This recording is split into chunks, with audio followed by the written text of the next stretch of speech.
नमस्कार दोस्तों, स्वागत है आपका हमारे YouTube चैनल जरधारी क्लासेस में।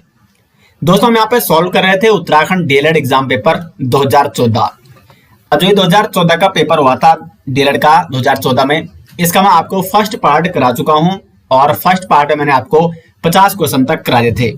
जो फर्स्ट के 50 क्वेश्चन डीएलएड में पूछे जाते हैं वो जीके के पूछे जाते हैं और इसका फर्स्ट पार्ट मैं आपको करा चुका हूँ कल, तो उस वीडियो को आप जरूर देखें।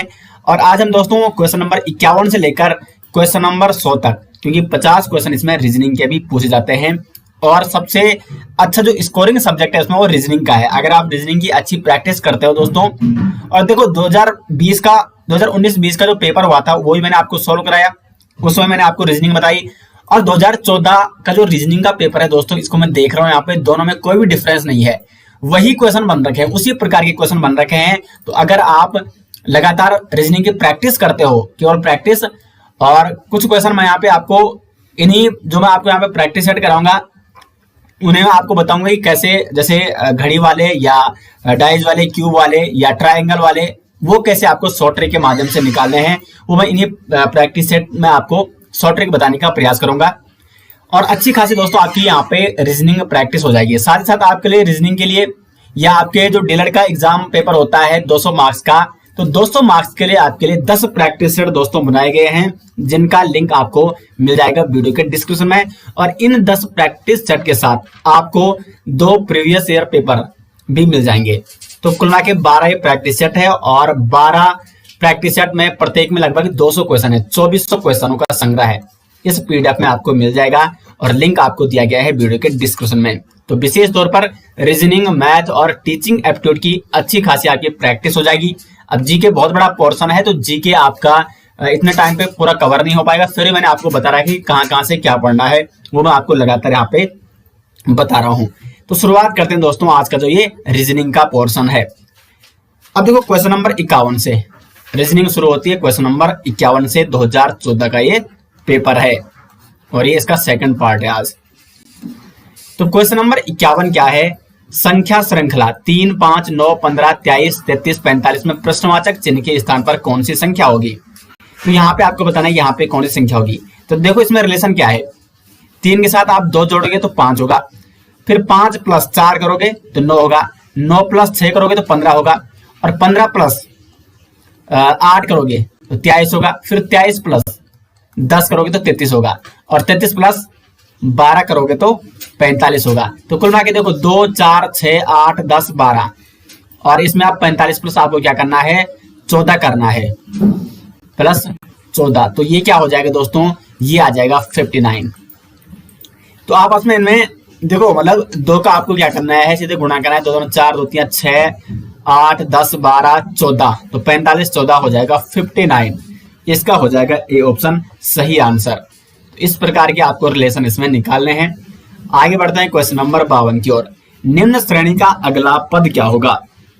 तो देखो इसमें क्या हो रहा है, इसमें क्या हो रहा है, इनमें आपस में रिलेशन कैसा है। तो देखो 19 और 2 इनका आपस में अगर आप गुणा करते हो तो 38 आएगा, फिर 38 और 2 नहीं, हाँ, फिर 38 और 3 का अगर आप गुणा करते हो तो 114 आएगा। और अब 114 और 4 का यदि आप दोस्तों गुणा करते हैं तो क्या आ जाएगा, 456 आ जाएगा। तो देखो शुरू में थे 19 × 2 आ जाएगा 38, ये वाला, ठीक है। इन 2 का गुणा करके ये आया, अब इन 2 का गुणा करके ये आएगा, यानी 38 × 3, तो ये आ जाएगा 114। और अब यहाँ पे क्या आएगा, तो 114 × 4 करके ये आ जाएगा 456, यानी डी ऑप्शन हो जाएगा सही आंसर। तो इस प्रकार से रिलेशन है इसमें। आगे बढ़ते हैं क्वेश्चन नंबर 53 की ओर। ये बता रहा है 53 में भी वही है दोस्तों। यहाँ पे आपको करना क्या है, इसमें रिलेशन देखना है और यहाँ पे प्रश्नवाचक चिन्ह है। यहाँ पे आपको बताना है कि इस श्रेणी में दी गई संख्याओं के आधार पर खाली स्थान पर निम्न में से कौन सी संख्या होगी। देखो ये है 325, 259, 204, 107। तो इनमें रिलेशन क्या है, तो देखो अगर 325 में आप माइनस क्या करते हो, यहाँ पे देखो 325 और 259 में जो डिफरेंस है, जो अंतर है, कितने का अंतर है दोस्तों, ये है 66 का अंतर। अब देखो 259 और 204 में, चलो यहाँ पे देख लेते हैं। 200 325 माइनस 259 आ रहा है 66। उसके बाद यहाँ पे 259 माइनस 204 ये आ जा रहा है आपका 55 और 204 माइनस 160 इनमें जो डिफरेंस है वो है आपका 44 का। तो देखो यहाँ पे 160 माइनस यहाँ पे क्या आ गया कि इसका टू देखो हमें पता है, देखो 66 माइनस 11 तो 55 आ रहा है, 55 माइनस 11 तो 44 आ रहा है, और 44 माइनस 11 क्या आ जाएगा दोस्तों, ये आ जाएगा 33। तो यहाँ पे 33 होगा, तो 160 में से कितना घटाएंगे आंसर 33 आए, तो यहाँ पे आ जाएगा 127। तो कुल मिला के देखो 66, 55, 44, 33 का डिफरेंस है, और इनमें आपस में रिलेशन क्या है, ये इससे 11 कम है, 55 और 44 के बीच 11 का डिफरेंस है, और 44 और 33 के बीच 11 का डिफरेंस है। तो यहाँ पे 127 हो जाएगा दोस्तों सही आंसर, यानी ऑप्शन ए 53 का option A is right answer हो जाएगा। आगे बढ़ते हैं 54 की ओर। संख्या श्रेणी 2, 9, 39 और 161। तो यहाँ पे आपको ये निकालना है। तो इसमें देखो यहाँ पे क्या रिलेशन है, 2 गुणा क्या करते हो आप, यदि 4 करते हो और प्लस 1 करते हो तो 2 चको 8 और 1 9 आ रहा है। उसी प्रकार क्या करना है आपको, 9 जो सेकंड नंबर है 9, इसमें भी 4 का गुणा करना है प्लस 1 करना है, तो 9 चको 36 9 चको आ जाएगा यहाँ पे, सॉरी हाँ इसमें 3 का गुणा करना है, ठीक है, 9 चको 36 और 3 39। उसके बाद यहाँ पे नेक्स्ट है जो 39, इसमें आपको गुणा करना है 4 का, लेकिन प्लस किससे करना है, 1 3 फिर 5 से, और यहाँ पे आ जाएगा टोटल क्या आ जा रहा है, 156। तो 39 गुणा 4 प्लस 4 ये हो जाएगा आपका 161। और फिर यहाँ पे जो 161 है इसमें गुणा 4 तो करना ही करना है, प्लस क्या कर देना है, इसमें 7 जोड़ देना है। देखो 2 1 3 फिर 3 2 5 फिर 5 2 7, तो 100 यहाँ पे लिख देता हूँ 161 गुणा 4 प्लस 7 क्या हो जाएगा, ये हो जाएगा आपका 644 प्लस 7, तो ये हो जाएगा 651। तो आपको रिलेशन समझ में आया होगा। प्रत्येक से 4 का मल्टीपल करना है, 4 दूना 8 1 9, 9 चको 36 और 3 39, 39 गुणा 4 प्लस 5 161 गुणा 4 प्लस 7 651, यानी ये हो जाएगा सी ऑप्शन सही आंसर। अब आगे बढ़ते हैं क्वेश्चन नंबर 55 की ओर। 55 क्या है, संख्या श्रेणी 1 5 13 29 और 61 का अगला पद क्या होगा। तो देखो 55 में क्या है, इनमें भी आपको रिलेशन, ये लगभग 55 तक सेम क्वेश्चन है, इसमें भी रिलेशन क्या है, देखो इसमें क्या है 1 into 2 प्लस आपको क्या करना है 3 करना है, तो 2 कम 2 और 3 5 हो जाएगा। उसके बाद यहाँ पे नेक्स्ट है जो 5, तो 5 के साथ गुणा 2 करना है और प्लस 3 सेम वही करना है, तो 5 10 3 13 हो जाएगा। उसके बाद नेक्स्ट डिजिट है 13, तो 13 को भी गुणा 2 करना है और प्लस 3 करना है, 13 दोनों 26 3 29, और उसके बाद 29 को भी क्या करना है मल्टीपल करना है 2 से प्लस 3 करना है, तो इसका क्या आ जाएगा आपका 61 आ जाएगा। और फिर 61 को भी आपको क्या करना है मल्टीपल करना है 2 से प्लस 3 से, और ये आपका क्या आ जाएगा 125 आ जाएगा। तो कुल मिला के इसका ए ऑप्शन हो जाएगा सही आंसर। तो बिल्कुल चुटकियों में दोस्तों आप इस प्रकार से क्या कर सकते हो, क्वेश्चन कर सकते हो। विशेष कुल मिला के यदि आपकी अधिक से अधिक प्रैक्टिस है, जितनी ज्यादा आप प्रैक्टिस करोगे दोस्तों उतना आपके लिए रीजनिंग फायदेमंद होगा, और 50 नंबर में से 40 प्लस का स्कोर आप रीजनिंग में कर सकते हैं यदि आपने अच्छी प्रैक्टिस कर रखी है। तो काफी अच्छा स्कोरिंग सब्जेक्ट में आपको बार बार बता रहा हूँ रीजनिंग, इसलिए जितना अधिक हो सके रीजनिंग की प्रैक्टिस कीजिए। और इसीलिए आपके लिए 10 प्रैक्टिस सेट बनाए गए हैं दोस्तों डीलर के, तो लिंक आपको वीडियो के डिस्क्रिप्शन में मिल जाएगा, वहां से आप उन प्रैक्टिस सेट को जरूर लें। और प्रत्येक दिन कोशिश करेंगे आपको एक फिक्स टाइम आपको बनाना है, 2.5 घंटे का आपका टाइमर लगाना है, और 2.5 घंटे में आपको पेपर सोल्व करना है, क्योंकि टाइमिंग इसमें काफी मायने रखती है। 200 क्वेश्चन 2.5 घंटे में आपको सोल्व करने पड़ते हैं। अब बढ़ते हैं आगे क्वेश्चन नंबर 56 की ओर। CFILO और यहाँ पे प्रश्नवाचक चिन्ह है। तो कुल मिला के आपस में इनमें रिलेशन क्या है, तभी हमें पता चल जाएगा ना। हमें तो यही देखना है कि जो दिया हुआ है, तो देखो C और यहाँ पे C D और E का गैप है, और फिर है यहाँ पे F, यानी +2 हमने जोड़ना है। मैं तो यहाँ पे पूरा लिख रहा हूँ, तब मेरे को यहाँ पे टाइम लग रहा है। आपको सिर्फ अपने माइंड में सोचना है, ये माइंड वाले सवाल हैं सारे। फिर एफ के बाद क्या है, तो एफ के बाद भी क्या है, जी एच, ये दो शब्दों का डिफरेंस है, और यहाँ पे आएगा आई, मतलब एफ के बाद आई आया ना। फिर आई के बाद एल कैसे आया, तो आई जे और के ये दो आया, और फिर एल आ गया। एल के बाद ओ कैसे आया, एल एम एन, दो शब्दों का डिफरेंस है, ओ आएगा। और ओ के बाद क्या आ जाएगा, पी क्यू, और यहाँ पे पी क्यू आर आ जाएगा। तो कुल मिला के सही आंसर क्या हो जाएगा, आर इसका सही आंसर हो जाएगा। 56 का हो जाएगा दोस्तों सी ऑप्शन सही आंसर। आगे बढ़ते हैं क्वेश्चन नंबर 57 की ओर। A B Z B C Y C D X D E W, और यहाँ पे प्रश्नवाचक चिन्ह दिया गया है, तो इसका कैसे निकालना आपको। अब यहाँ पे सीधे आपको इनको श्रेणी क्रम में लिखना है। ए बी जेड आपने लिख दिया है, फिर यहाँ पे लिख दो B C Y C D X और डी ई डब्ल्यू। और अब यहाँ पे हमने देखना है यहाँ पे क्या आएगा, ठीक है, यहाँ पे प्रश्नवाचक। तो देखो ए बी सी डी, यहाँ पे नीचे लिख दो ई, ए बी सी डी ई आएगा ना आगे। फिर देखो बी सी डी ई और एफ, और जेड ये उल्टा आ रहा है, ठीक है, वाई एक्स डब्ल्यू, तो यहाँ पे आ जाएगा भी भी डब्ल्यू एक्स वाई जेड। तो कुल मिला के ई एफ भी, और ई एफ भी कौन ऑप्शन है, ये है आपका बी ऑप्शन, यानी 57 का हो जाएगा दोस्तों बी ऑप्शन सही answer.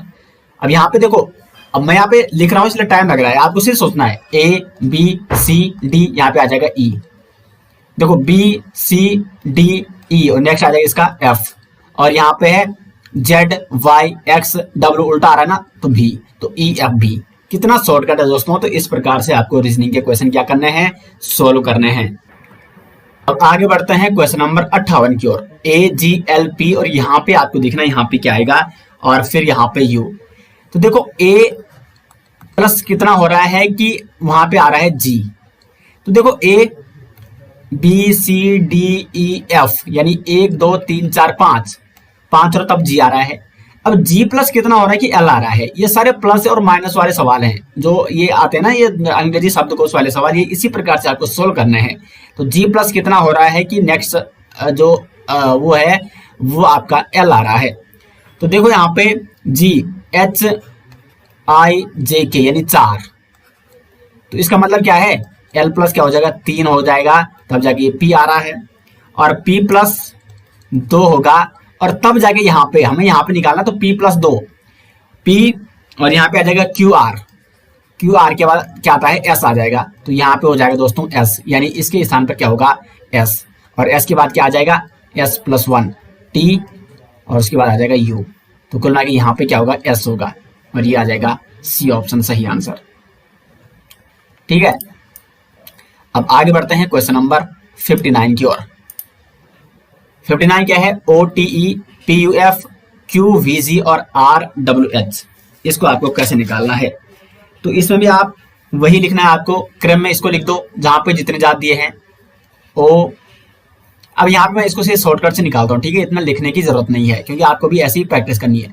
O P Q are, तो यहाँ पे आ जाएगा, नेक्स्ट क्या होता है एस होता है, देखो टी यू वी डब्ल्यू और एक्स, नेक्स्ट एक्स होता है ना, और ई एफ जी एच, और यहाँ पे क्या आ जाएगा आई, ई एफ जी एच, और यहाँ पे क्या आ जाएगा आई, तो एस एक्स आई यानी एस एक्स आई, डी ऑप्शन हो जाएगा सही आंसर। तो बिल्कुल सिंपल तरीका दोस्तों निकालने का।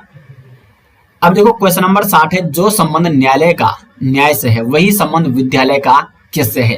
तो देखो न्यायालय में क्या मिलता है, न्याय मिलता है, तो विद्यालय में क्या मिलता है, शिक्षा मिलती है। तो कुल मिला के हो जाएगा इसका बी ऑप्शन सही आंसर। 61 है, जो संबंध दीवार का ईंट से है वही संबंध किताब का किससे है।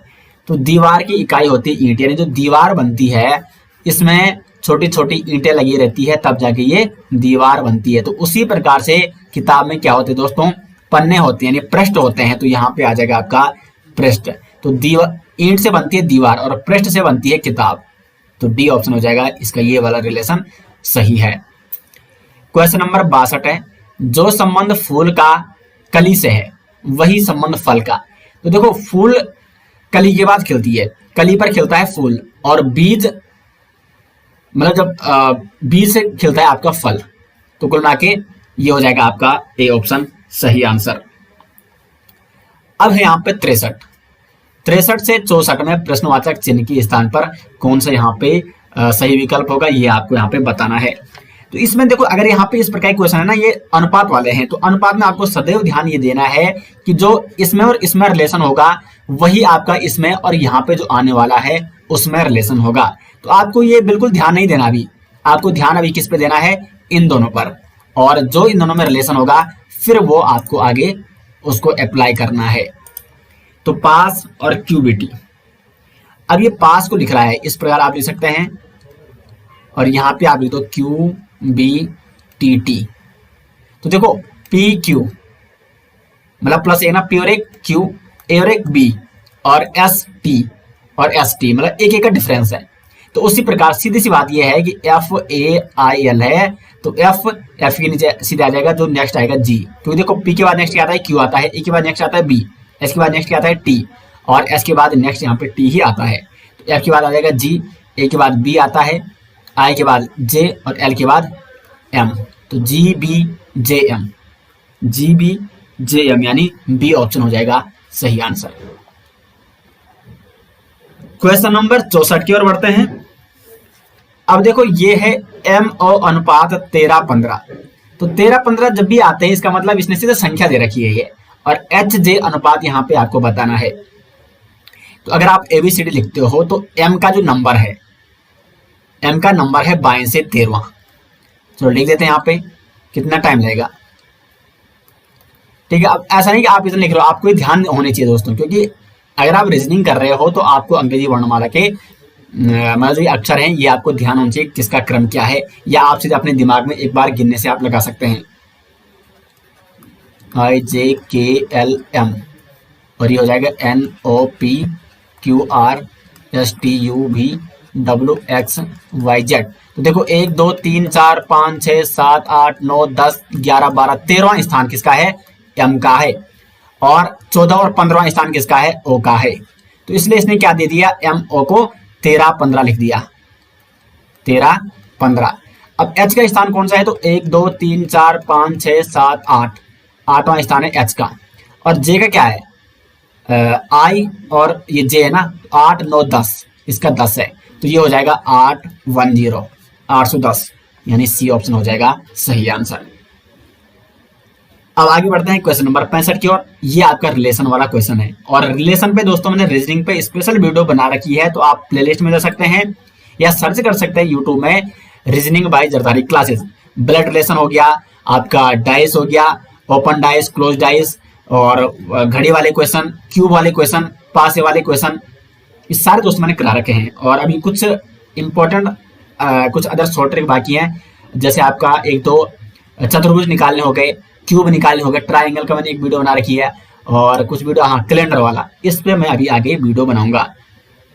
अब देखो 65 का क्या है, तो एक व्यक्ति किसी लड़की के साथ जा रहा है, किसी ने उस व्यक्ति का लड़की से संबंध पूछा, तो उस व्यक्ति ने कहा कि मेरे चाचा इस लड़की के चाचा हैं। उस व्यक्ति का लड़की के साथ क्या संबंध है। तो सीधे देखो, एक व्यक्ति किसी लड़की के साथ जा रहा है, किसी ने उस व्यक्ति को पूछा कि लड़की से संबंध क्या है, तो यहां से आपको बताना है कि तो उस व्यक्ति ने कहा, तो मेरे चाचा, ये यहाँ पे व्यक्ति है, इसको मैं बी लिख देता हूं, और ये लड़की है तो इसको मैं ए लिख रहा हूं। चलो ए नहीं, इसको एल लिख देते हैं, एल से सीधे पता चल जाता है, एल से लड़की। तो इस व्यक्ति ने कहा, इस व्यक्ति ने कि मेरे चाचा है, तो इसके जो यहाँ पे क्या है, चाचा है, इस लड़की के चाचा के, तो इस लड़की के जो चाचा हैं इसके भी ये क्या है, चाचा हैं। यहां पे देखो, इसको समझो, व्यक्ति ने कहा कि मेरे जो चाचा है, ये इस व्यक्ति के चाचा हैं, ये कि इस लड़की के चाचा हैं, इसके भी ये क्या है, चाचा है। तो देखो इसका चाचा भी एक ही है और इसका चाचा भी एक ही है। आप अपने दिमाग में बिठाओ कि आपका चाचा और किसी दूसरे का चाचा अगर सेम है, मतलब एक ही है, तो आपस में आप दोनों का संबंध क्या है, भाई भाई का या भाई बहन का होगा। तो ये आपस में क्या है, ये है भाई भाई, इनका संबंध क्या है, भाई का है आपस में। तो उस व्यक्ति का लड़की के साथ क्या संबंध है, तो इसका मतलब क्या है कि ये इसके चाचा हैं, इस लड़की क्या है, ये चाचा हैं। तो या तो इस लड़की के ये चाचा ही होंगे, या इस लड़की के ये पिता भी हो सकते हैं, क्योंकि अगर ये इसके क्या है, पिता हैं, तो बिल्कुल ये इसके चाचा हो सकते हैं। तो कुल मिला के या तो पिता का संबंध या चाचा का संबंध या ताऊ का संबंध है। और यहाँ पे क्या दे रखा, पिता पुत्र ही दे रखा है, कहीं पे भतीजी और चाचा नहीं दे रखा है। तो ए ऑप्शन हो जाएगा इसका सही आंसर। 65 का ए ऑप्शन सही आंसर हो जाएगा दोस्तों। इस पर भी मैंने वीडियो बना रखी है। क्वेश्चन नंबर 66 की ओर बढ़ते हैं। बी एवं सी का भाई ए है। क्वेश्चन नंबर 66 क्या कहता है कि बी एवं सी का भाई क्या है, ए है, और सी की मां डी है, ए की पिता ई है। तो निम्नलिखित में से कौन सा कथन निश्चित रूप से नहीं होगा। मतलब यहाँ पे आपको बताना है कि कौन सा कथन इसमें असत्य है। तो देखो यहाँ पे पहले हम इसको हमने मतलब ऑप्शन पे बिल्कुल ध्यान ही नहीं देना है, पहले सीधे आपको क्वेश्चन सोल्व करना है। बी एवं सी का भाई क्या है, ए है। तो यहाँ पे देखो बी, इनको एक ही सीरीज में लिख दो, सी और इनका भाई क्या है, ए है, यानी ये एक ही पीढ़ी के हो गए। कुल भाई आपस में इनका मतलब देखो ये तो। अब यहाँ पे एक और बात आपको समझनी है, सिर्फ अभी ए का आपको पता है कि ए क्या है, लड़का है। यहाँ पे अभी ये नहीं दिया, यहाँ पे सिर्फ ये बताया कि बी एवं सी का भाई क्या है, ए है। अब यहाँ पे बी लड़की भी हो सकती है और सी लड़की भी हो सकती है, बी लड़का भी हो सकता है, सी लड़का भी हो सकता है, लेकिन ए क्या है, भाई है, तो ए यहाँ पे पक्का लड़का ही होगा, क्योंकि बहन तो भाई हो नहीं सकता है, तो ए लड़का है, यानी लड़की तो भाई नहीं हो सकती है। अब देखो ये है सी की माँ डी है, तो सी की यहाँ पे क्या है, माँ, तो माँ ऊपर की पीढ़ी की हो गई, तो यहाँ पे डी लिख दो। तो कुल मिला के बी की माँ भी डी है और ए की माँ भी डी है, क्योंकि आपस में ये भाई बहन है।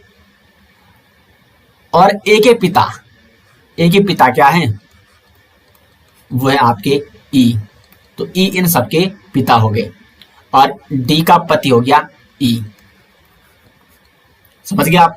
अब यहां पे हमें बताना है कौन सा कथन सत्य नहीं होगा। तो ये बोल रहा है कि ई का बी पुत्र है, ये बोल रहा है कि ई का क्या है, बी पुत्र है। तो देखो ई तो पिता है और ई का पुत्र ए है। यहाँ पे लिखा है ना कि ए के पिता ई है, यानी ई का पुत्र ए है। तो जब ई का पुत्र ए है तो ये आपस में तीनों क्या है, भाई बहन है, तो ई का पुत्र हो सकता है बी।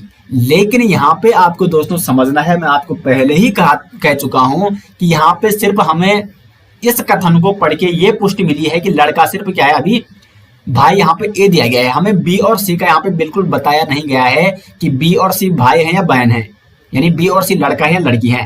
तो ये कथन बिल्कुल यहाँ पे क्या हो जाएगा, असत्य हो जाएगा, क्योंकि ई का बी क्या होगा, पुत्र भी हो सकता है और या पुत्री भी हो सकता है। अगर यहाँ पे पुत्र या पुत्री दिया रहता तब तो सही होता, लेकिन सिर्फ इसने पुत्र बता रखा है, ये पुत्री भी हो सकता है, तो इसलिए ये कथन क्या हो जाता है, असत्य हो जाता है। दूसरा कथन क्या है, बी का ई पिता है, तो बिल्कुल बी का पिता क्या है, ई है। जब ए का पिता ई है तो बी का भी पिता क्या है, ई है, ये सब सत्य है। डी का ई पति है, तो डी का क्या है, ई क्या है, पति है, ठीक है, ये भी सत्य है। और डी का ए पुत्र है, तो डी का क्या है, ये डी तो माँ है और इसका ए क्या है, पुत्र है, ये वैसे भी लड़का है, ये तो लिखा है साफ साफ कथन में, ये भी सही है। तो ए ऑप्शन हो जाएगा 66 का गलत आंसर। निम्नलिखित में से कौन सा निश्चित रूप से नहीं होगा, तो ए नहीं होगा, यहाँ पे ए सही आंसर हो जाएगा 66 का। 67 है, निम्नलिखित शब्द युग्म में उस युग्म को चुनिए जो अन्य 3 युग्मों से भिन्न है। तो देखो घोड़ा कहाँ रहता है, अस्पताल में रहता है, उसी प्रकार मनुष्य रहता है घर में, और शेर कहाँ रहता है, जंगल में रहता है। बिल्कुल जंगल में रहता है, लेकिन दोस्तों जंगल में ये कहाँ रहता है, ये रहता है गुफा में। अगर यहाँ पे गुफा दी रहती, क्योंकि इसका घर कहाँ है, घर थोड़ी इसका जंगल, वैसे तो आदमी कहाँ रहता है, गांव में रहता है, बस्ती में रहता है, लेकिन गांव में और कहाँ रहता है, अपने घर में रहता है ना। उसी प्रकार घोड़ा भी कहाँ रहता है, घोड़ा मतलब घोड़े का घर क्या है, अस्पताल है। चिड़िया भी वैसे तो आसमान में रहती है, लेकिन कई बार वो पेड़ में रहती है, लेकिन पेड़ में कहाँ रहती है, घोंसले में रहती है। तो उसी प्रकार यहाँ पे सबके घर दिए गए हैं, तो शेर का घर कहाँ होता है, गुफा होती है। तो यहाँ पे ये 3 तो सही आंसर है, लेकिन भिन्न कौन सा है, ये है आपका सी, तो यहाँ पे हो जाएगा सही आंसर। सही आंसर क्या हो जाएगा दोस्तों, ये हो जाएगा आपका सी ऑप्शन, ठीक है। 67 हो गया। अब बढ़ते हैं आगे 68 की ओर। निम्नलिखित शब्दों में से असंगत या विजातीय शब्द का चयन कीजिए। यानी देखो इसमें 3 शब्द लगभग एक दूसरे से संगत है, मतलब मैच खाते हैं, और एक शब्द क्या है, असंगत है, जो बिल्कुल अलग है। तो देखो क्रिकेट, हॉकी, बैडमिंटन और फुटबॉल, तो इनमें क्या है, 3 किसी न किसी रूप से समान है। देखो जैसे क्रिकेट ये आपका मैदान में खेला जाता है, हॉकी भी मैदान में खेली जाती है, फुटबॉल भी मैदान में खेला जाता है। लेकिन दोस्तों जो ये बैडमिंटन है ये आपका कोर्ट में खेला जाता है, इसके लिए किसी मैदान की आवश्यकता नहीं होती है। तो सी ऑप्शन जो ये बैडमिंटन है ये इन तीनों से भिन्न है, क्योंकि ये तीनों मैदान में खेले जाते हैं, ये कोर्ट में खेला जाता है। तो सी ऑप्शन हो जाएगा। ये एक असंगत या विजातीय शब्द है इन 4 ऑप्शनों में से। 68 का सी ऑप्शन हो जाएगा सही आंसर। क्वेश्चन नंबर 69 है, किसी गुप्त भाषा में यदि बेंगलोर को ये लिखा गया है तो उसी गुप्त भाषा में इसको क्या लिखा जाएगा? बड़ा सिंपल सा, यही देखो इसी प्रकार के आपके क्वेश्चन बनेंगे। मैं आपको 2020 का 2019 मतलब 2019-20 का जो एग्जाम पेपर था, जब मैंने आपको सोल्व कराया था तो उसमें इसी प्रकार का एक प्रश्न था। तो लगभग क्वेश्चन इसी प्रकार के बनेंगे। और अगर आप जो मैं यहाँ पे आपको बता रहा हूँ वैसे अगर आप करते तो आप बिल्कुल सही करोगे। सीधे आपको बेंगलोर के नीचे इसको लिख देना है। अब देखो जो यहाँ पे होता वही है कि जिसने जितनी ज्यादा प्रैक्टिस कर रखी है तो उसको लिखने की जरूरत ही ना पड़ती है, वो सीधे क्या कर देता है, ऐसी बिल्कुल देख के ही क्या कर देता है दोस्तों, सही कर देता है। बी के नीचे 4 है, ए के नीचे 1 है, तो यहाँ पे देखो बी के नीचे 4 है तो वो बी के नीचे यहाँ पे 4 कर देगा, बी के नीचे 4। ठीक है, तो इस प्रकार से तो मैं आपको पहले ही बता चुका हूं कि जितनी आप प्रैक्टिस करोगे उतना आपके लिए फायदेमंद होगा। ठीक है दोस्तों, तो यहाँ पे हमारी भी कोशिश रहेगी अधिक से अधिक आपको प्रैक्टिस कराई जाए और अपनी तरफ से भी आपको लगातार प्रैक्टिस करनी है। इसलिए आपके लिए मॉडल पेपर बनाए गए हैं जिनका लिंक आपको वीडियो के डिस्क्रिप्शन में मिल जाएगा, या आप सर्च कर सकते हैं zardari-classes.in। अब देखो यहाँ पे आपको जिनको इतनी प्रैक्टिस नहीं है उनको क्या करना है, सीधे ये लिख दिया आपने BAN, जी हाँ लिख रहे हैं, बिल्कुल शुद्ध रखें, ठीक है, गलत नहीं लिखना है। ए जिसका जो क्रम है वहीं पे लिखना है, ORE, और इसको इसके नीचे लिख दो। तो मतलब 4 1 3, मतलब इसको ये लिखा गया है ना, तो 4 1 3 5 1 7 8 3 2। तो देखो यहाँ पे अब हमने क्या लिखना है, इसको क्या लिखना है उसको कोड भाषा में, GBARA, ये वाला लिख रहा हूं मैं, ठीक है, NORE। तो देखो बी को यहाँ पे 4 लिखा गया है तो बी के नीचे लिख दो 4। ए को यहाँ पे 1 लिखा गया है तो ए का है यहाँ पे 1 और ए के यहाँ पे भी है 1। फिर एन को लिखा गया है 3, एन के नीचे लिख दो 3। फिर जी को लिखा गया है 5 तो जी के नीचे लिख दो 5।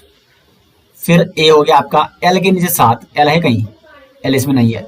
ओ के नीचे 8 है, ओ को क्या लिखा गया है 8 तो ओ के नीचे 8 लिख दो। आर को 3 लिखा गया है तो आर यहाँ पे लिख दो 3, और आर यहाँ पे भी 1 तो इसको 3 लिख दो। और ई के नीचे आता है 2 तो ये ई है यहाँ पे, और इसके नीचे आ गया 2। तो इसको हमने क्या लिखना है, 5 4 1 3 1 3 8 3 2, 5 4 1 3 1 3 8 3 2। बी ऑप्शन हो जाएगा बिल्कुल सही आंसर दोस्तों 69 का। और जिसने जितनी ज्यादा प्रैक्टिस की होगी वो बिल्कुल ऐसे ही देख के उसको सही कर लेगा। ठीक है, अब यहाँ पे मैं आपको समझाने के लिए इतना सब कुछ यहाँ पे लिख रहा हूँ क्योंकि बहुत सारे अभ्यर्थी हैं दोस्तों, कुछ ने अच्छी प्रैक्टिस कर रखी है, कुछ की पकड़ अच्छी है रीजनिंग में, कुछ बिल्कुल अभी बेसिक कॉन्सेप्ट ही रीजनिंग का नहीं समझ पाते हैं, तो उनको यहाँ पे समझाने के लिए इतना आपके लिए मैं यहाँ पे लिख रहा हूँ। आगे बढ़ते हैं क्वेश्चन नंबर 70 की ओर।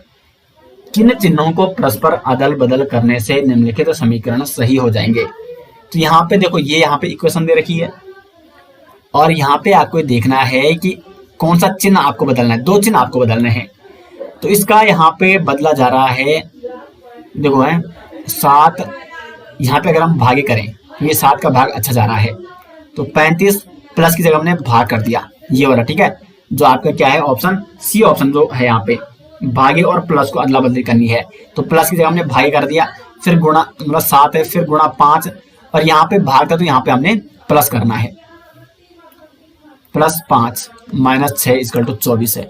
तो सॉल्व करो, 7 × 5 = 35। सबसे पहले भाग को सॉल्व करते हैं, ठीक है, भागो जो वाले सवाल है आपने किया होंगे बचपन में, लगभग 4-5 में हम इसको करते। और फिर देखो 5 अब गुणा होगा ना, तो पापा 25 +5 - 6, अब क्या होगा जोड़ होगा, 25 5 30 - 6, और 30 - 6 क्या आ जाएगा 24, आ रहा ना सी आंसर। इसका मतलब हमने क्या किया, भाग की जगह मतलब प्लस की जगह रखा भाग को, और भाग की जगह रखा प्लस को, तो यहाँ पे क्या आ जाएगा सी ऑप्शन हो जाएगा सही आंसर। भाग और प्लस में हमने क्या किया, आपस में उनको चेंज किया। 70 का दोस्तों सी ऑप्शन हो जाएगा सही आंसर। आगे बढ़ते हैं दोस्तों क्वेश्चन नंबर 71 की ओर। विंड को लिखा गया है DRMW और EVZO को हमने क्या लिखना है, ये इसमें पूछा गया है। तो देखो इस प्रकार के सवालों में आपको लगातार बता चुका हूं कि अगर आपकी प्रैक्टिस है तो आपके दिमाग में सीधा आ जाएगा। डब्ल्यू और ये डी है, तो डब्ल्यू को पीछे से लिखा गया है और डी को आगे से लिखा गया है, आई को फिर आगे से और आर को फिर पीछे से। तो डब्ल्यू को अगर हम पीछे से गिनेंगे, जेड जेड और फिर आएगा वाई, फिर आएगा एक्स और फिर आएगा डब्ल्यू, यानी पीछे से चौथे नंबर पे है। और ए बी सी डी ये आगे से चौथे नंबर पे है। तो कुल मिला के देखो आगे से ई का नंबर क्या है, ए बी सी डी ई पांचवा है। तो पीछे से पांचवा नंबर किसका है, तो दोस्तों पीछे से जो पांचवा नंबर है वो आता है आपका, डब्ल्यू के बाद क्या आता है, भी आता है, क्योंकि डी के बाद ई आता है, डब्ल्यू के बाद आ जाएगा भी। तो ई को यहाँ पे लिखा जाएगा भी, ई इजकल हो जाएगा भी। अगर आप दूसरा देखते हो आई, आई का जो यहाँ पे आगे से नंबर है वो है A B C D E F G H I, नवा नंबर। और आर का जो पीछे से है वो नवा नंबर है। तो उसी प्रकार से तो कुल मिला के देखो जो भी का नंबर है पीछे से और आगे से भी के, हाँ तो यहाँ पे तो अपने आप आ जाएगा भी इजकल टू ई हो जाएगा, भी इजकल टू क्या हो जाएगा, ई हो जाएगा। तो भी ई और फिर यहाँ पे जेड है तो पीछे से जेड और आगे से क्या हो जाएगा ए, और फिर ओ, और ओ की जगह जो ओ का पीछे से वो आगे से किसका है, वो है आपका एल का। तो बी ई ए एल आ जाएगा, बी ए एल, यानी बी ऑप्शन इसका सही आंसर है। तो इस प्रकार आपको यहाँ पे क्या करना है, मेथड का प्रयोग करना है। आगे बढ़ते हैं 72 की ओर। यदि कोड भाषा में ब्रिज को ई यू एल जी जे एच लिखा जाता है तो फ्रूट को क्या लिखा जाता है। तो सीधी सी बात यह है यहाँ पे कि बी को लिख रहे हैं ई, आर को लिखा जा रहा है यू, आई को लिखा जा रहा है एल। अब इनको आपस में ऐसा क्यों लिखा जा रहा है, पहले आपको ये समझना होगा। तो देखो बी सी डी यानी +2 ये बन जा रहा है ई, आर एस टी यानी +2 यू बन जा रहा है, आई जे के, ठीक है, आई जे के +2 हो रहे हैं, जे के यानी +2 एल बन रहा है। और उसी प्रकार डी ई एफ यानी +2 तो जी बन रहा है। तो कुल मिला के +2 का डिफरेंस है सब में, तो इसमें भी निकालो। तो उसी प्रकार फ्रूट में ++2 का, ठीक है, प्रत्येक जो अक्षर है इसमें +2 आपको जोड़ना है। एफ पर आप +2 जोड़ते हो तो एफ +2 यानी जी और एच ना, तो ये क्या जाएगा, जी एच के बाद क्या आता है, आई आता है। फिर आर पर आप +2 जोड़ते हो तो आर एस टी ये आ जाएगा यू। उसके बाद दोस्तों यू, ये यू है इस पर आप +2 जोड़ते हो, u +2 तो क्या आ जाएगा आपका, ये आ जाएगा x, क्योंकि u और VW x आ जाएगा। फिर आप i पे +2 जोड़ते हो तो i j के ये आ जाएगा l, और t +2 यानी u भी, और यहाँ पे आ जाएगा w। तो i u x l w, i u x l w यानी A option, i u x और l w ये यहाँ पे l w, ठीक है। तो 72 का हो जाएगा ए ऑप्शन सही आंसर। उसके बाद है 73। दिए गए विकल्पों में से उस शब्द को चुनिए जो पोस्ट मास्टर शब्द के अक्षरों का प्रयोग करके नहीं बनाया जा सकता है।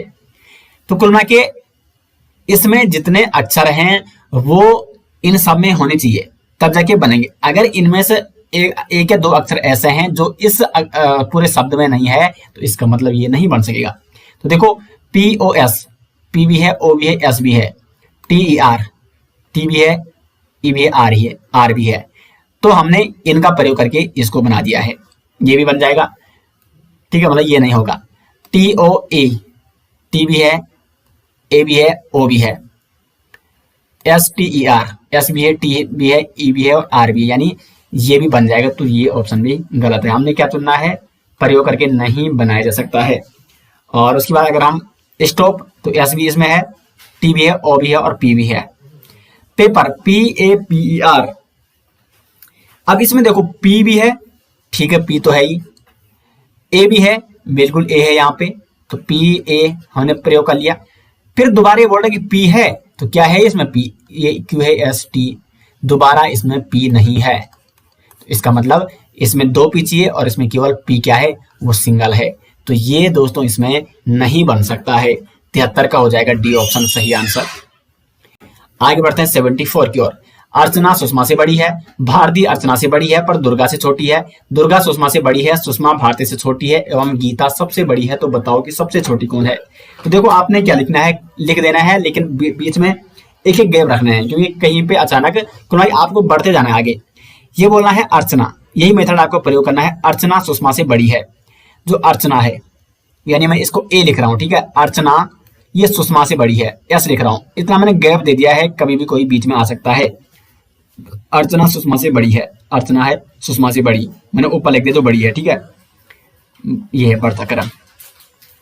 भारती अर्चना से बड़ी है, ये अर्चना है और भारती इससे भी बड़ी है, तो मैंने यहां पे लिख दिया बी, यहां मैंने बी लिख दिया है। उसके बाद है भारती अर्चना से बड़ी है पर दुर्गा से छोटी है, यानी दुर्गा से छोटी है भारती, तो यहां पर मैंने डी लिख दिया, ये दुर्गा हो जाएगा। दुर्गा सुषमा से बड़ी है, बिल्कुल सुषमा तो सबसे नीचे है, यहाँ पे दुर्गा बड़ी है और सुषमा भारती से छोटी है, बिल्कुल ये भारती से भी छोटी है, दुर्गा से भी छोटी है एवं गीता सबसे बड़ी है। सबसे बड़ी कौन है, गीता, तो गीता मैंने सबसे ऊपर लिख दिया। तो क्रम कैसा आ जाएगा इसमें, एस से बड़ी है ए यानी अर्चना, अर्चना से बड़ी भारती है, भारती से बड़ी यहाँ पे डी यानी दुर्गा है और सबसे बड़ी यहाँ पे लिखा गया है कि सबसे बड़ी क्या है, गीता यानी जी। तो ये हो जाएगा आपका बढ़ता क्रम। अब इसमें हमने बताना है कि सबसे छोटी कौन है, तो सबसे नीचे कौन है, सुषमा है, तो यहाँ पे आ जाएगा सुषमा सही आंसर 74 का। क्वेश्चन नंबर 75 है, लड़कों की एक कतार में प्रमोद दाईं ओर से 12वें तथा सुबोध उसी कतार में बाईं ओर से 15वें स्थान पर है। यदि आपस में वो अपना स्थान बदल देते हैं तो सुबोध बाईं ओर से 17वें स्थान पर आ जाता है। प्रमोद और सुबोध के बीच कितने लड़के हैं। तो देखो क्वेश्चन को अच्छे समझो। लड़कों की एक कतार है, प्रमोद है जो वो दाईं ओर से, यहाँ पे प्रमोद है, ये दाया है और ये है बायां, ये तो आप समझते होंगे। तो जो प्रमोद है वो दाईं ओर से है 12वें स्थान पर। कौन, प्रमोद 12वें स्थान पर है तथा सुबोध उसी कतार में बाईं ओर से दोस्तों कौन से स्थान पर है, तो सुबोध यहाँ पे 15वें स्थान पर, ये सुबोध है बाईं ओर से और यहाँ पे माना इसका स्थान क्या है, 15वां है। अब ये बोलता है कि ये आपस में एक दूसरे का स्थान बदल देते हैं, यानी जो सुबोध है, अब देखो सुबोध तो यहाँ पे है ना और ये यहाँ पे है प्रमोद। अब सुबोध पहुंच जाता है यहाँ पे, सुबोध यहाँ पे पहुंच जाता है, यहाँ पे इसने स्थान बदल दिया ना, तो सुबोध आ गया यहाँ पे। ये तो पहले यहाँ पे सुबोध था और यहाँ पे था, यहाँ पे पहले प्रमोद था फर्स्ट स्थिति में, लेकिन सेकंड मतलब ये फर्स्ट स्थिति है, सेकंड स्थिति में सुबोध यहाँ पे आ गया है और प्रमोद आ गया है यहाँ पे। मैं नीचे से लिख रहा हूँ, इसके ऊपर मैं लिख नहीं सकता हूँ इसको। प्रमोद यहाँ पे आ गया सेकंड स्थिति में। तो ये बोल रहा है कि अब सुबोध बाईं ओर से 17वें पर है, पहले 15वें में था, अब ये किसके स्थान पर चला गया है, प्रमोद के स्थान पर चला गया है, तो इसका स्थान हो गया 17वां। तो प्रमोद और सुबोध के बीच कितने लड़के हैं, तो पहले 15 था अब 17 हो गया, नहीं इसके बीच एक लड़का होगा, 16वां लड़का। एक ही तो है 16 इसके बीच, यानी एक लड़का है 15 और 17 के बीच, यानी सुबोध और सुबोध का जो पहला स्थान था और प्रमोद का जो अब का स्थान है। यानी देखो सुबोध पहले यहां था, प्रमोद पहले यहां पे था, अब प्रमोद यहां पे चला गया और सुबोध अब यहां पे आ गया। तो इस प्रकार से कुल मिलाकर सिर्फ एक का डिफरेंस है, यानी बी ऑप्शन हो जाएगा 75 का सही आंसर। आगे 76, दिए गए 4 विकल्पों में से कौन सा विकल्प दिए गए शब्दों का साथ दर्शाता है। सार्थक क्रम आपको इसका दिखाना है 76 और 77 का। तो देखो 76 का क्या है, ये लिख रहा है लकड़ी, किताब, कारखाना, कागज, छापन। सबसे पहले हम लकड़ी लाते हैं, एक लकड़ी, उसके बाद लकड़ी को कहां ले जाते हैं, कारखाने में, यानी यहां पे आपको लिखना है 3। ठीक है, कारखाने में क्या बनता है, कागज बनता है, कागज कौन से स्थान है, 4थे स्थान पर। कागज के बाद उसको छापा जाता है, यानी 5, और छापने के बाद क्या बनती है, किताब बनती है 2। तो 1 3 4 5 2, ये इसका सार्थक क्रम है 1 3 4 5 2, और इसका सही आंसर हो जाएगा 1 3 4 5 2, यानी ए ऑप्शन सार्थक क्रम। ठीक है, लकड़ी लाते हैं, फिर उसको कारखाने में जाते हैं, कारखाने में कागज निकालते हैं, कागज को छापते हैं और छापने से किताब बनती है। फिर आगे है 77, तो ये बोल रहा वर्ग, रेखा, कोण, त्रिभुज, बिंदु। तो सबसे पहले हमारे पास एक क्या है, एक बिंदु है, ये हमारा बिंदु है यानी 5 लिख दो, सबसे पहले बिंदु आएगा, ठीक है, बिंदु। फिर बिंदु जब हमने क्या खींचा, बिंदु से हम एक रेखा खींची हमने, ये रेखा, तो दूसरे पे क्या आ जाएगा, रेखा, यानी 5 2। अब रेखा हमने खींची और हमने यहाँ पे एक दूसरी रेखा खींच दी और इनके बीच क्या बन गया, कोण बन गया है। अभी एक सिंगल कोण बन गया है, तो कुल मिला के 3 होगा। तीसरा हमने एक और रेखा खींची है, तो यहाँ पे क्या बन गया है, ये त्रिभुज बन गया है, यानी चौथा। और हमने क्या कर दिया कि इस रेखा को हटाकर हमने यहाँ पे इस प्रकार से 2 रेखा खींच दी, तो ये क्या बन गया, चतुर्भुज बन गया या वर्ग बन गया है, तो ये हो जाएगा 1। तो 5 2 3 4 1, 5 2 3 4 1, ये क्रम इसका 7 है, क्रम है 77 का।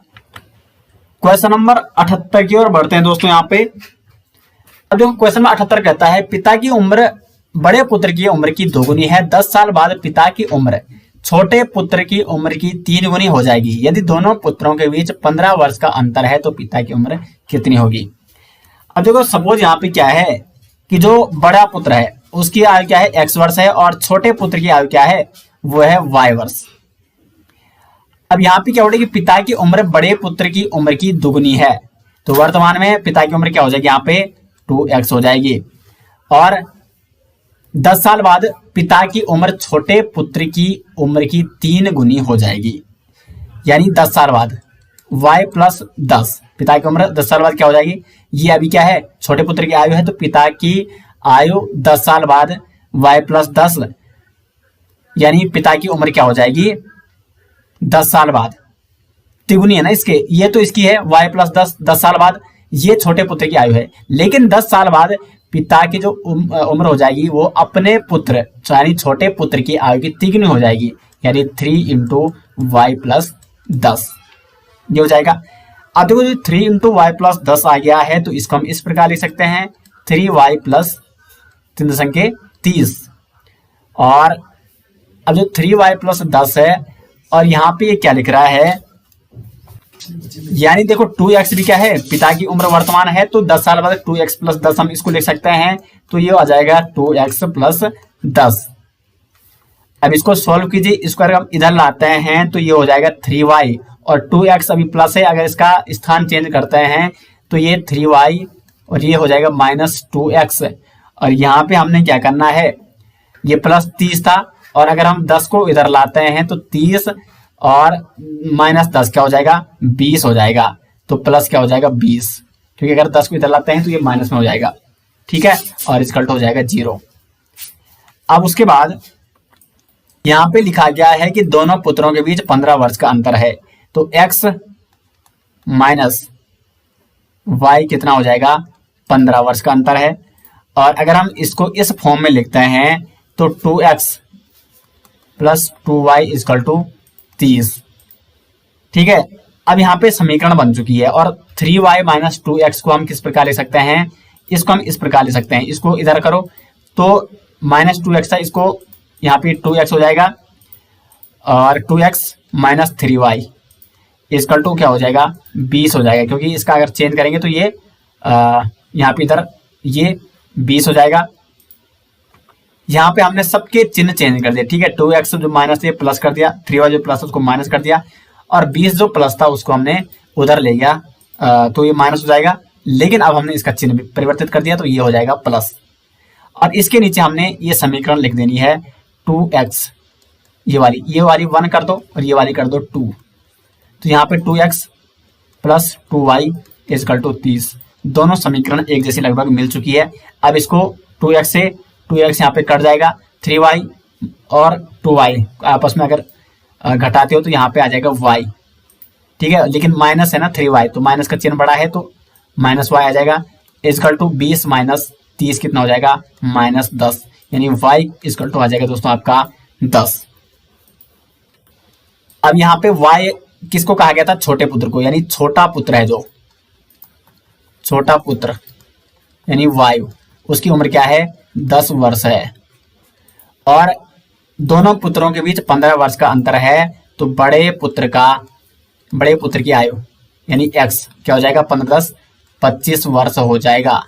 और यहाँ पे ये लिखा गया है कि पिता की उम्र बड़े पुत्र की उम्र की दुगुनी है, तो पिता की उम्र क्या हो जाएगी, 25 इंटू 2 हो जाएगी 50 वर्ष। और यहाँ पे पूछा गया है पिता की उम्र क्या है, तो पिता की उम्र क्या निकल गई, 50 वर्ष निकल गई। 78 का दोस्तों ए ऑप्शन हो जाएगा सही आंसर। आगे बढ़ते हैं 79 की ओर। राम ने एक बैंक से रुपए 600 का चेक बुनाया। बैंक ने उसे 10 रुपए और 5 रुपए के कुल 72 नोट दिए। बैंक द्वारा उसे रुपए 10 के कुल कितने नोट दिए गए, ये आपको यहाँ पे बताना है। तो देखो यहाँ पे ये क्या बोल रहा है कि कुल 600 का चेक बनाया, ठीक है, 10 रुपए और 5 रुपए के नोट दिए। माना 10 रुपए नोटों की संख्या कितनी है, एक्स है, और वाई रुपए जो 5 रुपए के नोटों की संख्या है वो है वाई, ठीक है, और यह एक्स, इनकी ये संख्या है। तो देखो एक्स प्लस वाई यानी 10 रुपए के कुल नोटों की संख्या प्लस वाई 5 रुपए के कुल नोटों की संख्या, और कुल नोटों की संख्या कितनी है, 10 और 5 रुपए, वो है कुल 72 नोट। और यहाँ पे क्या बोल रहा है कि कुल 600 रुपए हैं, तो जितनी यहाँ पे नोटों की संख्या 10 रुपए की नोटों की संख्या गुणा 10x प्लस वाई यानी 5y कितना है, टोटल 600 है। तो हमें यहाँ पे दो समीकरण क्या हो चुके हैं, प्राप्त हो चुके हैं। अब आप इसको इस प्रकार से सोल्व कर सकते हो। इसको हम छोटा कर देते हैं, ये जो समीकरण हमारी सेकंड है, तो हमने 5 का भाग दे दिया, तो 5 गुना 2x प्लस यहाँ पे y आ जाएगा, क्योंकि 5 से 5 कट जाएगा, 2x प्लस y, और इक्वल टू अगर 5 का भाग आप इसमें देते हैं 12 पंजे 60 0 120, ये हमारी समीकरण थर्ड हो गई, ठीक है। तो तीसरी और 1 को अगर हम आपस में क्या करते हैं, घटाते हैं, तो 2x plus Y equal to क्या है, 120 है, और x plus Y equal to क्या है, 72 है। तो 2x से x कितना हो जाएगा, 1x, y से y कट गया, इक्वल टू 120 में से 72 कितना हो जाएगा, 48, यानी x जो कि 10 के नोटों की संख्या है उनकी संख्या कितनी है, 48 है, और 10 के नोटों की संख्या कितनी है, 48 है।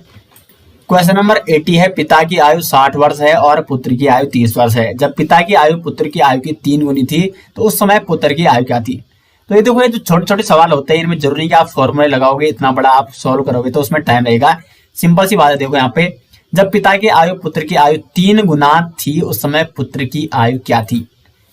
तो यहाँ पे देखो अगर 12 रहेगी तो 12 में 36, और वर्तमान में 12 18 30 और 36 18 60 नहीं हो सकता है।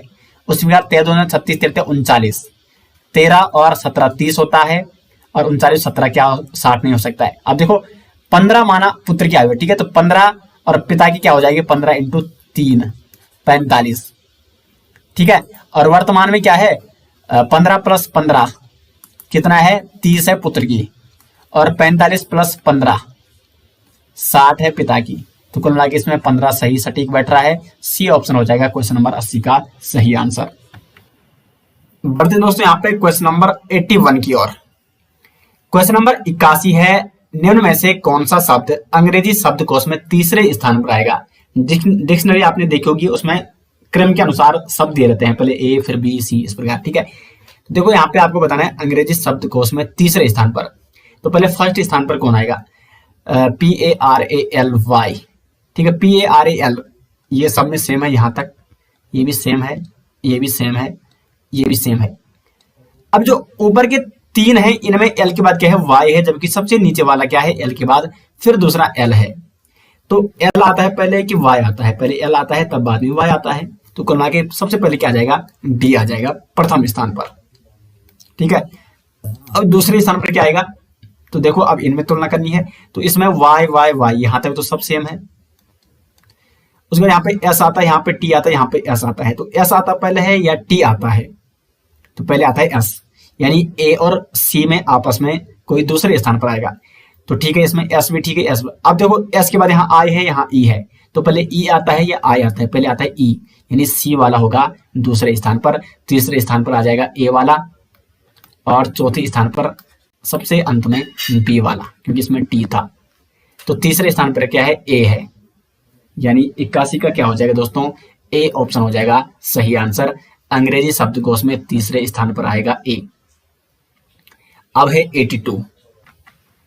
82 में क्या है, निम्नलिखित आकृति में त्रिभुजों की कुल संख्या कितनी है। तो देखो इसमें आपको सीधे दिख रहे होंगे क्या, यहाँ पे मतलब कुल मिला के ये सीधे आधा डिवाइड हो रखा है और जितने त्रिभुज इसके ऊपर होंगे उतने ही नीचे होंगे। तो देखो यहां पे एक त्रिभुज है ये वाला और एक है यहां से ये वाला, दो तो हो गए।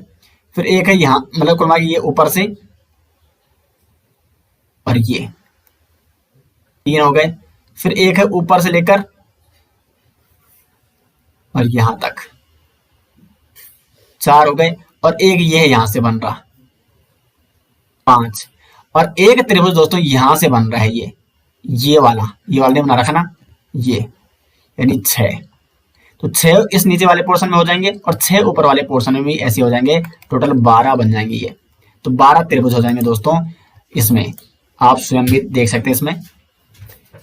आगे बढ़ते हैं। हाँ, इसका हो जाएगा डी ऑप्शन सही answer. D option is right answer.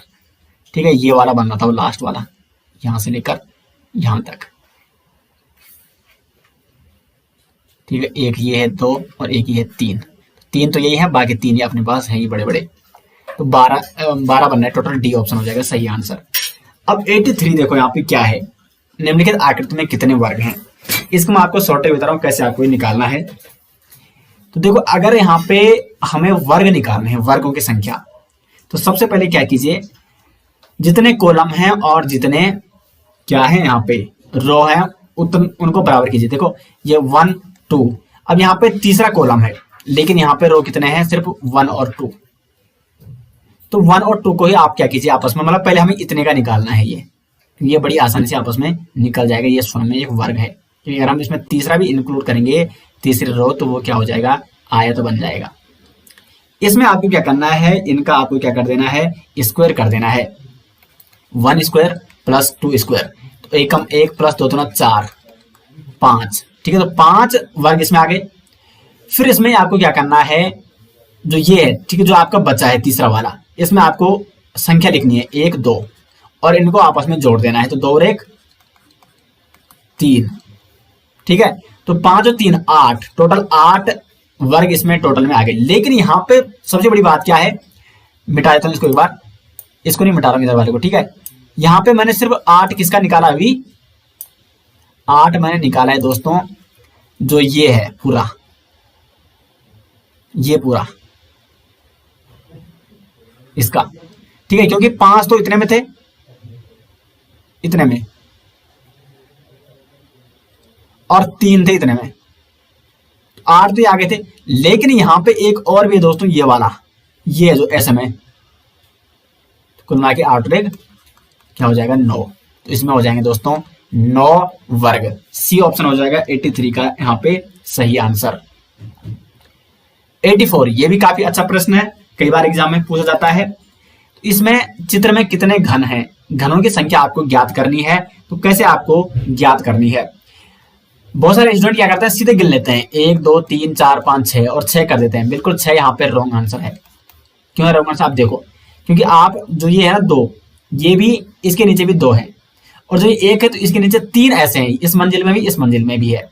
लेकिन बहुत सारे अभ्यर्थी ऐसे नहीं निकाल पाते हैं। तो आपको क्या करना है, सीधे क्या कर देना है, देखो यहाँ पे ये पहली मंजिल है, तो पहली मंजिल है, दूसरी मंजिल और तीसरी मंजिल। अब पहली मंजिल में जितने क्या है, घन है, 1 2 3, तो पहली मंजिल से गुणा कर दो। दूसरी मंजिल में कितने घन है, 1 2, तो दूसरी मंजिल है, दूसरी मंजिल से जितने उसमें क्यूब है, जितने उसमें घन है उनको गुणा कर दो। और तीसरी मंजिल में 1 घन है तो उसको 1 से गुणा कर दो। 3 2 दूना 4 और 3 कम 3, 4 3 7 3 10, टोटल आ जाएंगे 10 इसमें घन है।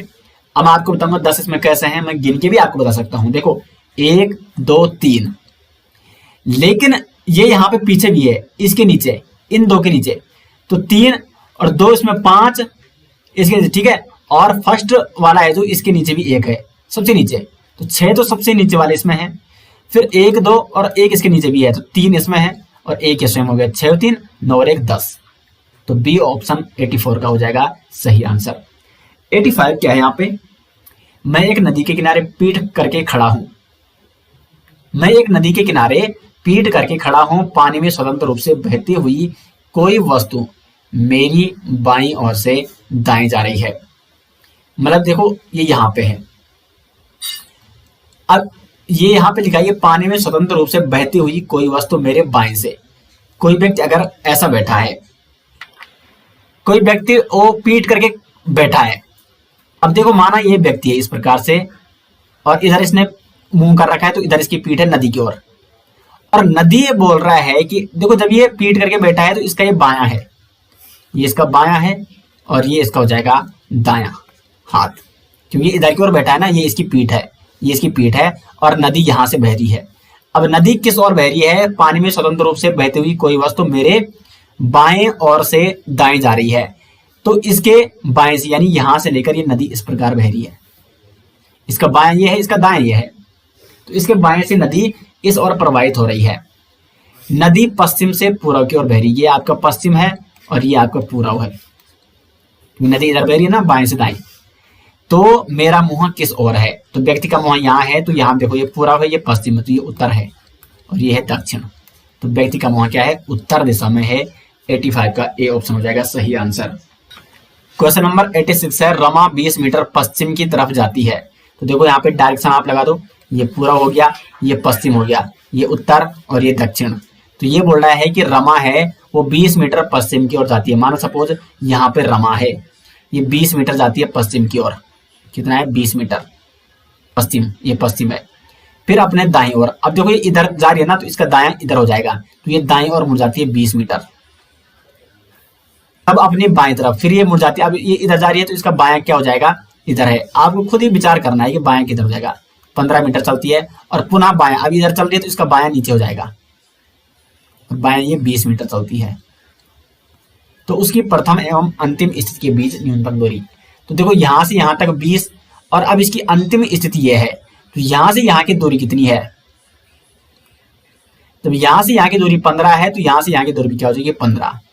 तो यहाँ प्रारंभिक स्थान से यहाँ की दूरी 20 और यहाँ से यहाँ 15, तो 20 और 15 कितना हो जाएगा? टोटल ये डिस्टेंस हो जाएगी दोस्तों प्रारंभिक और अंतिम स्थान की, ये हो जाएगी 35 मीटर, यानी बी ऑप्शन हो जाएगा 86 का सही आंसर। क्वेश्चन नंबर 87 है, एक घड़ी में 4:30 है।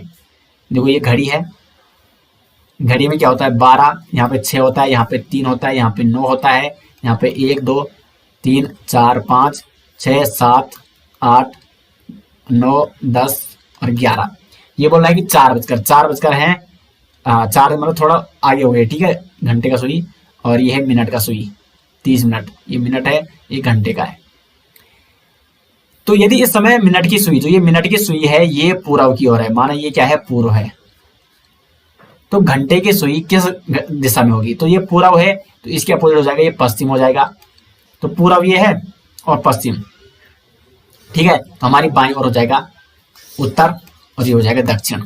तो घंटे की सुई यहाँ पे है, तो घंटे की सुई यानी यहाँ पे तो उत्तर और पूर्व के बीच में है, तो इसको कहा जाता है दोस्तों, इसको क्या कहा जाता है? उत्तर पूर्व कहा जाता है, उत्तर पूर्व।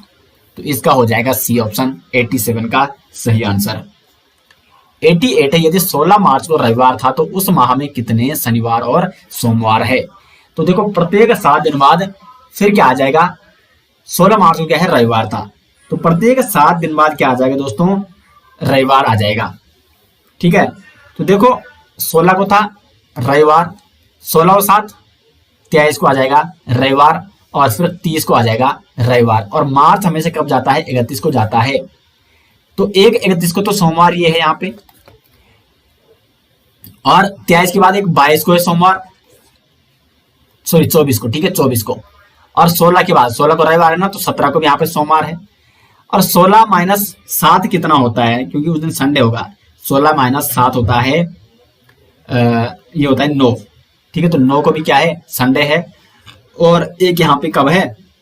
9 के बाद अगर आप 7 घटाओगे तो 2 को भी यहाँ पे संडे है। तो इसका मतलब यहाँ पे 2 और 1 3 को सोमवार है, 9 और 1 10 को सोमवार है। तो 1 2 3 4 5 बार क्या आ रहा है? सोमवार आ रहा है। और 2 यहाँ पे आप लगा सकते हैं, यानी 2 को जब संडे है तो 1 को भी शनिवार है, और 30 को संडे है तो 29 को भी शनिवार है, तो पूरे 5 शनिवार हो जाएंगे। तो 5 सोम और 5 शनि, 5 शनि और 5 सोम, डी ऑप्शन हो जाएगा 88 का सही आंसर। 89 है, यदि किसी मास का पहला दिन सोमवार हो तो तीसरे शनिवार के बाद के दिन कौन सी तारीख होगी। पहला मास का पहला दिन यानी एक दिनांक एक तारीख को क्या है, सोमवार है। ठीक है, तो दूसरा सोमवार आ जाएगा 7 और 1 8 को सेकंड, और तीसरा सोमवार आ जाएगा 8 7 15 को। तो तीसरा ही हफ्ता चल रहा है, तो सोम और शनि के बीच कितने का गैप रहता है। सोम और शनि के बीच जो गैप रहता है दोस्तों वो रहता है, जब मतलब ये हो जाएगा आपका 7 15 5 20, तो शनिवार आ जाएगा 20 को। लेकिन ये क्या पूछ रहा है, शनिवार के बाद के दिन कौन सी तारीख होगी, तो शनिवार के बाद के दिन +1 21 तारीख होगी। यहाँ पे डी ऑप्शन हो जाएगा 89 का सही आंसर। वैसे कैलेंडर वाले क्वेश्चन मैं आपको शॉर्ट ट्रिक के माध्यम से कराने का प्रयास करूंगा, उस पर स्पेशल वीडियो लाने की कोशिश करूंगा जल्द ही। आगे बढ़ते हैं, 90 से 92 में दिए गए विकल्पों में प्रश्नवाचक चिन्ह आपको बताना है। तो देखो यहाँ पे 2 स्क्वायर आप करते हो 4 स्क्वायर, 2 दूना 4 4 चौको 16, 16 4 हो जाएगा 20, 3 का स्क्वायर कीजिए 9 का स्क्वायर कीजिए, 9 हो जाएगा 9 9 81, 81 9 90, 4 चौको यहाँ पे 16 हो जाएगा, 8 का स्क्वायर 8 8 64, और 64 और 16 क्या हो जाएगा यहाँ पे, ये हो जाएगा दोस्तों आपका 80, यानी ये हो जाएगा ए ऑप्शन 90 का सही आंसर। 91 है, देखो 5 स्क्वायर करोगे तो 5 25, उसके बाद 4 स्क्वायर करोगे तो सॉरी ये नहीं 2 स्क्वायर करोगे तो 2 2 4, 8 स्क्वायर करते हो तो 8 64, तो 1 स्क्वायर करोगे तो यहाँ पे 1 ही आएगा, यानी 91 का क्या हो जाएगा दोस्तों, बी ऑप्शन हो जाएगा सही आंसर। अब है यहाँ पे 92, यहाँ पे आपको बताने के प्रश्नवाचक चिन्ह की जगह क्या आएगा। अभी इसमें पता क्या है, 92 में यहाँ पे देखने को मिल रहा है, हाँ 7 गुणा 2 14 हो रहा है। चलो यहां से करते हैं, ठीक है, 15 गुणा 2 30 हो रहा है, 2 गुणा 7 14 हो रहा है, 7 गुणा 9 63 हो रहा है, तो 9 गुणा 15 आ जाएगा यहाँ पे, और 15 नमा क्या होता है 135 होता है, यानी सी ऑप्शन हो जाएगा सही आंसर। फिर समझ गए ना, 15 इंटू 2 30, फिर 2 गुणा 7 क्या हो जा रहा है 14 हो जा रहा है, 7 गुणा 9 63 हो जा रहा है, और 9 गुणा 15 135 हो जाएगा, सी ऑप्शन इज सही आंसर। क्वेश्चन नंबर 93 है, नीचे एक पासे की 2 स्थिति दर्शाई गई है, उन्हें देखकर बताएं कि 3 के विपरीत कौन सी सतह है। तो सबसे पहले ये ध्यान देना है, ये मैंने वाला ये पासे वाला दोस्तों मैंने करा रखा है, आप प्लेलिस्ट में जा सकते हैं रीजनिंग में। आपको क्या देखना है, ये सामान्य पासा है या आपका कौन सा पासा है, किस प्रकार के पासा है, ये स्टैंडर्ड पासा है। तो अगर आपका जो निकटवर्तीय सतहें हैं इनमें से किसी सतह का योग 7 होता है तो ये एक सामान्य पासा है। फिर उसकी एक ट्रिक होती है निकालने की। तो देखो यहाँ पे 3 2 5 5 3 8 हो रहा है, 6 4 10 6 2 8 हो रहा है। इसका मतलब दोस्तों ये बिल्कुल भी एक सामान्य पासा नहीं है। तो इसको आपको कैसे निकालना है, नहीं और नहीं किसी का, हाँ 3 2 5 5 3 8 6 2 8 6 4 2। तो हमने आपको यहाँ पे क्या बताना है, 3 के विपरीत बताना है ना। तो 3 के विपरीत क्या हो जाएगा यहाँ पे, देखो ये सामान्य पासा नहीं है, ये है एक स्टैंडर्ड पासा। तो सीधे स्टैंडर्ड पासा में क्या होता है कि ए के विपरीत होता है 6, 2 के विपरीत में 5 होता है, और 3 के विपरीत में क्या होता है 4 होता है। तो 3 के विपरीत 4, इसका ए ऑप्शन हो जाएगा सही आंसर। हमेशा ध्यान रखना, जो ये स्टैंडर्ड पासा होता है इसमें क्या होता है, इसमें हमेशा इस प्रकार से ही होते हैं फलक, ठीक है। एक के अपोजिट हमेशा 6 होगा, 2 के अपोजिट हमेशा 5 होगा, और 3 के अपोजिट हमेशा 4 होगा। और स्टैंडर्ड पासे की पहचान कैसे की जाती है, आपसी 2 सतहों का योग 7 नहीं होना चाहिए। तो 6 2 8 हो रहा है, 6 4 10 हो रहा है, 3 2 5 हो रहा है, 5 3 8 हो रहा है, किसी का योग भी 7 नहीं हो रहा है। इसका मतलब ये स्टैंडर्ड पासा है, और इसमें जो सतहें होंगी वो इस प्रकार क्रम में लगी होंगी, एक के विपरीत 6, 2 के विपरीत 5 और 3 के विपरीत 4। ये मैंने आपको करा रखा है। 94 है, निम्न दर्शाए गए पासे की स्थिति को देखकर बताएं कि नीला रंग के विपरीत सतह पर कौन सा रंग दिखाई देगा। तो देखो इसकी मैं एक दूसरी ट्रिक भी आपको बता रहा हूं, अगर आपको ट्रिक नहीं आती है। हमें पूछा गया है नीला रंग के विपरीत सतह पर कौन सा रंग दिखाई देगा। तो नीले के अपोजिट वही कलर होगा जो नीले के बगल में नहीं होगा। अब देखो जैसे ये है ना कि नीले के बगल में नारंगी है, तो क्या नीले के अपोजिट हो सकता है नारंगी? बिल्कुल नहीं, क्योंकि ये यहाँ से बिल्कुल यहाँ तो जा नहीं सकता है, बदल तो सकता नहीं है, क्योंकि चारों पासे एक ही है, इनकी ये चार अलग अलग स्थिति हैं। तो नीले के अपोजिट कभी भी नारंगी भी नहीं हो सकता है, बैंगनी भी नहीं हो सकता है, नीला और कहाँ है, पीला भी नहीं हो सकता है, नारंगी तो नहीं हो सकता, वो मैंने आपको बता दिया है। फिर कहाँ है नीला? नीला यहाँ है।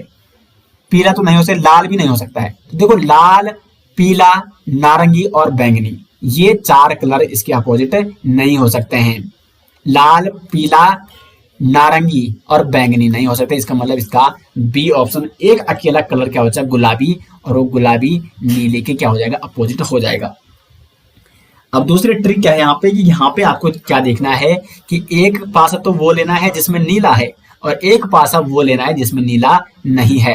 तो देखो बी वाला देखो और सी वाला देखो, इसमें नीला है, इसमें नीला नहीं है। तो इसमें आपको एक कॉमन क्या लेना है? कॉमन कलर लेना है। तो कॉमन कलर कौन है इसमें? ये पीला वाला। तो पीले को मैं पी लिख रहा हूं, ठीक है, और पीले के नीचे ये पीला मैंने लिख दिया है। ये बी पासे की स्थिति है, ये सी पासे की स्थिति है। अब इसको क्लॉकवाइज घुमाओ तो पीले के नीचे आ जाएगा नीला, मतलब पीले के बाद नीला आ रहा है तो पीले के बाद इसको नीला कर दो, और नीले के बाद आ रहा है नारंगी, तो इसको मैं ना लिख रहा हूं, ठीक है, इसको आप समझो ऐसे, ठीक है।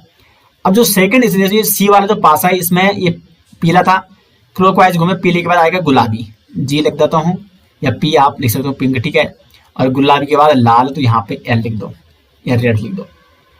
तो देखो ये नीला था ना, तो नीले के नीचे क्या आ जाएगा? हमारा गुलाबी आ गया, और यही तो मैंने अभी आपको बताया। तो ये इसके दोस्तों क्या है, ट्रिक भी मैंने यहाँ पे बता दी, और साधारण तरीके से कैसे आपको निकालना है ये भी मैंने बता दिया है।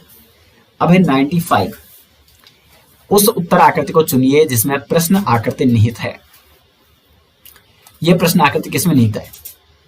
अब देखो हमने ये बनाना है, मतलब ये हमने बनाना है, सीधे आपको यहाँ पे बनाना है, ये बनना है, फिर वो नीचे आ रहा है, यहाँ पे आ रहा है, फिर वो ऊपर जा रहा है, फिर वो राइट जा रहा है, फिर वो इधर आ रहा है, लेकिन इधर तो ये है ही नहीं, यानी ये गलत हो जाएगा।